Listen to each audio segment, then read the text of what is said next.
When it comes to the NBA draft, it is a moment that every baller dreams of.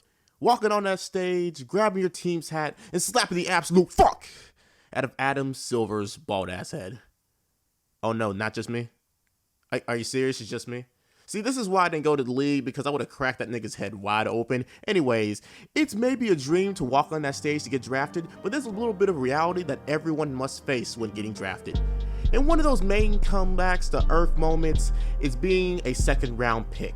Being a second round pick does not give you an automatic spot on the team like every first rounder gets. But hey, it be like that sometimes.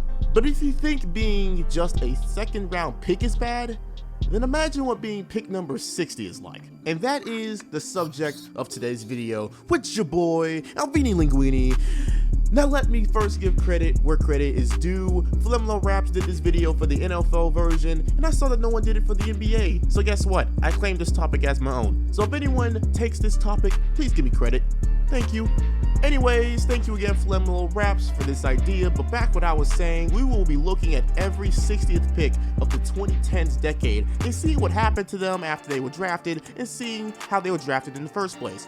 But before we start, if you know any of these players other than the two that I can think of right off the bat, then you have my props. Let's go for 1K likes for this video as the goal, and you already know who it is. Roll it! He incurred an injury dealing with weights in the weight room, so he's stitched up in the left hand doing all this.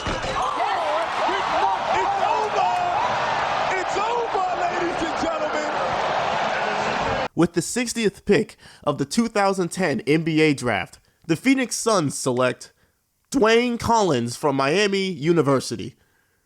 Why is his picture John Wall? Anyways, back in high school at Miami Senior, Dwayne Collins won his team a state title, averaging 18 points and 11 rebounds with 4 blocks a game, and stepped up his production as a senior with 24 points and 12 rebounds a game. With those performances those years, he was ranked as the 65th best player by the Sporting News and 82nd by Scout Hoops. He was given a scholarship to Miami University, where he has played his 4 years, where he didn't do amazing, but he did improve every year statistically. At the end of his senior year, he placed his name in the 2010 NBA draft. Now, something I'll try to do for every player is show their draft comparison by NBADraft.net. Since we know they are known for their usual bad predictions, I'm just going to show a few on the screen. Dwayne Collins' NBA draft comparison was at his ceiling, Ben Wallace, and at his floor, Sheldon Williams. Whoever the fuck that is. The Ben Wallace comparison seems kind of far-fetched since he barely averaged a block in college, but anyways, he was drafted by the Suns at the 60th pick, and things kind of fell from there. He didn't even play with the team's summer league team that season. After that, he went and played with an Italian team called, I'm gonna guess, Siembro Varse, and got released due to a knee injury and became a free agent. A few years later, he tried basketball again as he actually joined the Phoenix Suns Summer League team in 2013 and played 5 games where he scored a total of 6 points.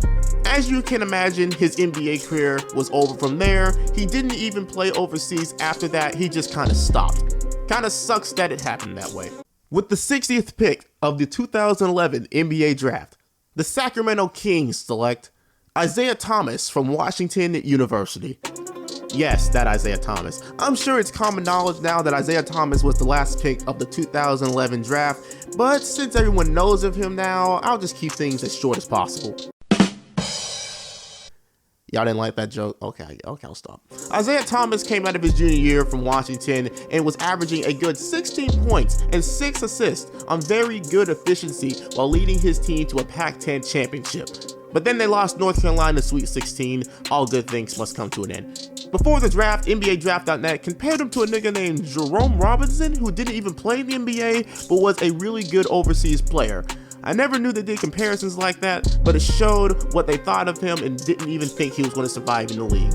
But as we all know, Isaiah Thomas was so much better than that. He came out the gate blazing, averaging 11 points a game as a bench scorer, and did better than his lottery teammate, Jimmer Fredette. After that, he kept getting better every year, and in his 3rd season, he averaged 20 points a game. Then his contract ended, he signed with the Suns, even though they already had Eric Bledsoe, Goran Dragic, and Brandon Knight on the same team.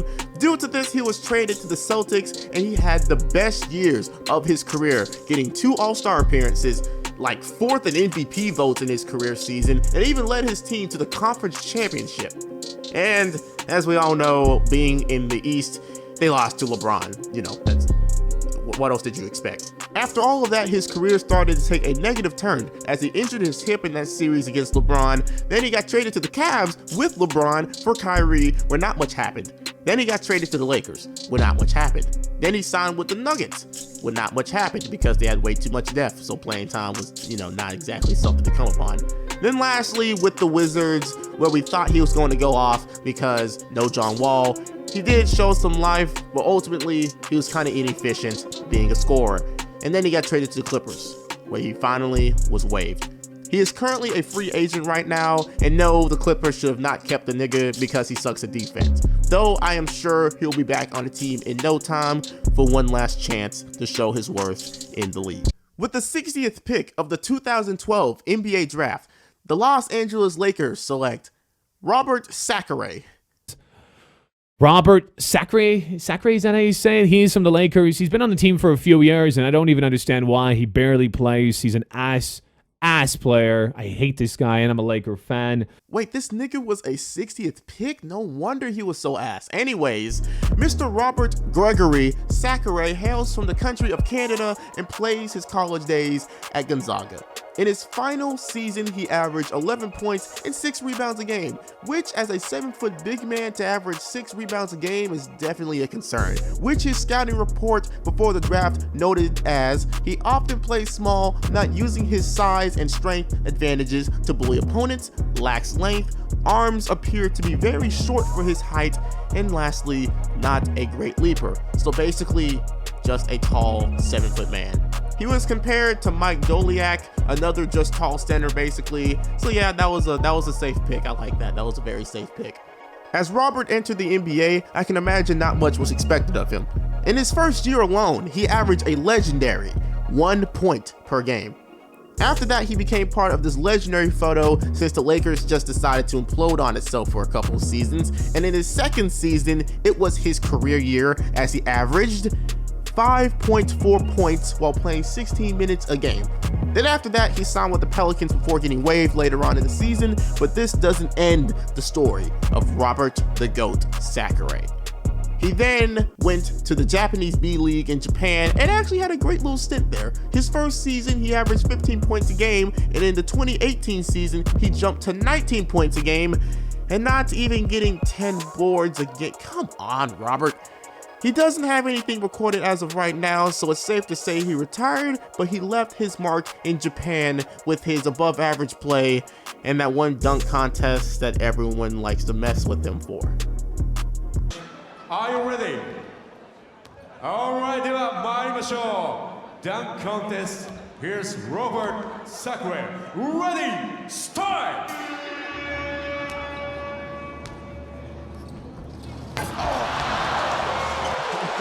Let's go home! Let's go home, ladies and gentlemen! Let's go home! Let's go home! Let's go home!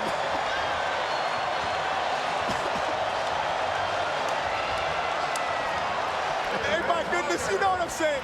Let's just sign the check over. Let's go home, call it a night. Let's see who's going for second place. With the 60th pick of the 2013 NBA Draft, the Memphis Grizzlies select Giannis Tima from Latvia. I never heard of fucking Latvia! Now this is going to be hard to talk about since he's a EuroLeague player, but I'm going to try anyway. Giannis has been playing EuroLeague ball since he was 19 and actually was doing pretty decently out the gate, averaging 13 points on decent efficiency. After that, he took a dip in production for a good couple of years and still decided to go into the draft for some reason, and it actually showed how his NBA experience was going to be like when old buddy from the draft said this. What are you going to get at 60? You're going to get a guy, if you're Memphis, you put away, he's going to play at a good level in Europe, and maybe in a couple of years you'll get him back. Again, 60th pick, not much left. So of course, being from the EuroLeague and then playing against people in the States, it's going to be a different experience. But let's just say he kind of sucked in that new experience. So he went back to playing ball in Europe, and I'll be honest, he really changed his game. He gained some weight, got some tats, and even got some hops and charisma that you can see on the court by how he plays. Now, would he do all of this in the NBA? Hell no. But he is a decent scorer in EuroLeague, not very efficient, but decent. Like I said, not NBA material, but good for EuroLeague ball. He is currently playing in Russia for this team that I'm not going to pronounce because I don't want to get made fun of, where he has been playing for the last few years. So he still has more to offer with basketball overseas. With the 60th pick of the 2014 NBA draft, the San Antonio Spurs select Cory Jefferson from Baylor University. Firstly, I'm going to congratulate him for being one of the few 60th overall picks that got some actual playing time in the league, but Cory Jefferson is from Killen, Texas, where he played his ball at Killen High School, where he led his team to 3 straight 30-win seasons and 4 straight district championships. In his best years there, he had 19 points and somehow only grabbed 6 rebounds a game, and because of all that, he became the 13th best power forward in the nation and the 51st best player in the nation by Rivals.com. With that, he took his talents to Baylor, where he didn't really do much in his first couple years due to minutes being taken up by upperclassmen, but when he became an upperclassman in his junior and senior year, it became his turn. Funny enough, he had very similar numbers both years as he averaged 13 points and 8 rebounds a game in his senior year. Also, fun fact, his team was loaded with NBA players like Royce O'Neal, Taurean Prince, Jonathan Motley, and Isaiah Austin. I consider him an NBA player. After this, he was drafted to the Spurs with the 60th pick, then he got moved to the Nets on draft day, where he played 50 games his rookie season. Though only getting 3.8 points a game with 2 rebounds, it's a solid start. After his rookie season, he had a bit of traveling to do as he signed a multi-year contract with the Nets after his rookie season. Then he got waived. Then he signed a contract with the Suns and got waived again. Then he signed a 10-day contract with the Suns to get waived. Signed with the Cavs after that, waived. Signed to the Sixers after that, waived once again. Then he finally decided to try out basketball overseas, as most reject NBA players do, where he signed firstly with the Alaska Aces of the Filipino Basketball League and went off for 29 points a game. Then he went to the EuroLeague, where he really didn't do much, then to the CBA, EuroLeague again, and as of right now, some team in Puerto Rico averaging 10 points and 5 rebounds a game. So even though he might be an NBA dropout, he is still making things happen overseas. With the 60th pick of the 2015 NBA draft, the Philadelphia 76ers select Luka Mitrovic from Serbia. Okay, time to explain another European player's career. Luka started off his career in Serbia playing with his under-16 through under-20 national team and winning a couple of medals during that time. After that, he signed his first professional contract with this team that I'm not even going to attempt to say of the Serbian KLS League. Getting more and more playing time every year as he develops, he pretty much wasn't doing much statistics-wise, but that year he decided to go to the NBA. During that year, he had a career year with KK, not going to say the rest of that, averaging 10 points a game. Not much for an NBA prospect, but at the end of the day, he was drafted. After basically doing nothing in the Summer League, only scoring 2 points total, he went back to the KLS League to basically have the same production as he did before he got drafted, because as of now, he's not even scratching 10 points a game again. But he was still able to get drafted, so it showed something. With the 60th pick of the 2016 NBA draft, the Utah Jazz select Tyrone Wallace from California University. Rated the 13th best point guard in the nation by Rivals.com and the 78th best player in the nation, Tyrone Wallace played his high school ball at Bakersfield High School, averaging 22 points, 8 rebounds, 3 steals, and only 1 assist per game as a 6'5" point guard. He received offers from California, Fresno State, and Colorado, and as we all know, he ended up playing all of his 4 years at California, being the only player to be ranked in the school's all-time top 10 in scoring, assists, and steals, and he is also top 15 in rebounds. In his senior year, he averaged 15 points, 5 rebounds, and 4 assists a game, which gave him a comparison by Draft.net for Jordan Crawford and, for some reason, Nick Young. Neither seemed to be a good comparison, but hey, he's compared by 2 players who had a lengthy career in the NBA. After getting drafted by the Jazz, he had a decent showing in the Summer League, and then he played with the Jazz's G League team and averaged 15 points, 3 rebounds, and 3 assists a game. The next year, he played for the Clippers G League team and went off for 23 points, 6 rebounds, and 5 assists a game, which landed him a 2-way contract the next year with the Clippers in the 2017-2018 season. That season, he actually got some decent playing time and even started 19 games and averaged 10 points a game. After that, he signed a full contract for the rest of the year, But then the next year, he got another contract to play less playing time and on worse production, which led him to get waived. Then he was picked up by the Timberwolves in that summer to get waived again after the preseason. And then he was picked up off the waivers, this time by the Atlanta Hawks. He played 14 games and was waived again. This was all in this year, by the way, so he still has some momentum to use to get another contract for next season. With the 60th pick of the 2017 NBA Draft, the Atlanta Hawks select Alpha Kaba from France. Alpha is a 6'10 power forward with a 7'3 wingspan, so his physical attributes were definitely top tier. Before he entered his name in the 2017 draft, he actually had averages of 10 points and 8 boards a game playing in Europe. He even had decent performances at the Summer League with averages of 5 points and 4 rebounds a game, and when he tried again the next year, it increased to 6 points and 6 rebounds a game, which is still more impressive than most of the 60th overall picks we've seen today. Am I saying that he was going to be good in the NBA? No, but hey, decent production is decent production. After that, the Hawks sent him back to Europe, where he played with this team that I'm not even going to attempt to say, in the Jeep Elite, the top basketball league in France.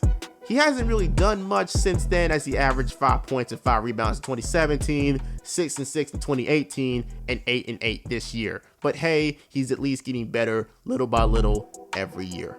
With the 60th pick of the 2018 NBA Draft, the Philadelphia 76ers select Hostess Kupo from Dayton University. Yes, if you remember correctly, the younger brother of Giannis Antetokounmpo, Hostess, was a 60th pick in the draft. And as you can imagine, being the brother of Giannis, he has some crazy physical attributes, being 6'10 with a 7'2 wingspan. In high school, he played with Dominican High School, where he won a state championship, averaging 12 points, 7 rebounds, and 2 blocks a game. Even with his short time in America, he was still considered a top 100 recruit by Rivals.com and Scout.com. He got a scholarship to Dayton, redshirted his freshman year, and after that, he played his one and only year at Dayton, averaging 5 points, 2 rebounds, and a block per game. Not exactly, NBA draft type numbers, but I guess I can imagine he was drafted because of his potential alone due to his MVP brother. Plus, he has similar physical features, but what we have seen so far from him, he's only been playing primarily at the power forward and center position. After getting drafted, his draft rights was traded to the Mavericks, where he started his career. He hasn't really done much NBA-wise, but he's been doing well in the G League right now, where in his first year, he averaged 10 points, 6 rebounds, 1 steal, and a block a game. And then the next season, with the South Bay Lakers, he stepped it up to 14 points, 7 rebounds, and a block a game. Just like his brother during his earlier years, he has some work to do, but since he isn't getting any playing time at the small forward position, it's most likely the plan isn't for him to be another Greek freak. With the 60th pick of the 2019 NBA Draft, the Sacramento Kings selected Boyan Bogdanovich from Serbia. Vanya has been playing professional basketball in Europe since 2013, which means he's been playing with the best of Europe since he was 15. He ain't no Luka Doncic, but that's still pretty impressive for anyone. In his first year playing professionally, he averaged 7 points per game, then to 12, and at his peak, 18 points per game. So he was making himself into a pretty decent prospect. The year he decided to go to the draft, however, his averages went down to 12 points per game, but he was still looking like a decent player for the draft, where again, he was drafted at 60th. His NBA draft day comparison was to Boyan Bogdanovich because of his shooting ability, but that year, before he entered the draft, he shot 35% from 3, so not as good from 3 as Boyan, but still, you can't just leave my dude open. After he was drafted, he didn't make it to Summer League, and as of now with Valencia Basket, he is averaging 6 points a game in 27 games played. So yeah, probably not making it back to the league, but let's hope he's having a good career overseas in his future. As you can see, being drafted at 60 does not mean you have an automatic spot on the team, but most of these guys from this list deserve to get drafted. Some of these guys didn't really do much, some guys didn't make it at all, and one always became an MVP. So even with the disadvantage of being drafted 60, there is still a chance for you to do something in the league. It's just still unexpected that Isaiah Thomas became that person. Most of these guys, other than Isaiah being the 1%, still turned out to be decent professional players in their own way too. But with all that being said, I hope you enjoyed the video and learned something new today, because I'm sure y'all didn't know most of these players. I'm gonna keep the outro short since this video is long enough. Like the video please, and help the channel grow. Follow my socials for more sneak peeks of what I'm doing YouTube wise, and to DM me if y'all want to say, what's up? And there's always my Discord where I'm being tortured by my subs and where they make memes of me. But let me stop wasting your time. This is your boy, Alvini Linguine, saying peace.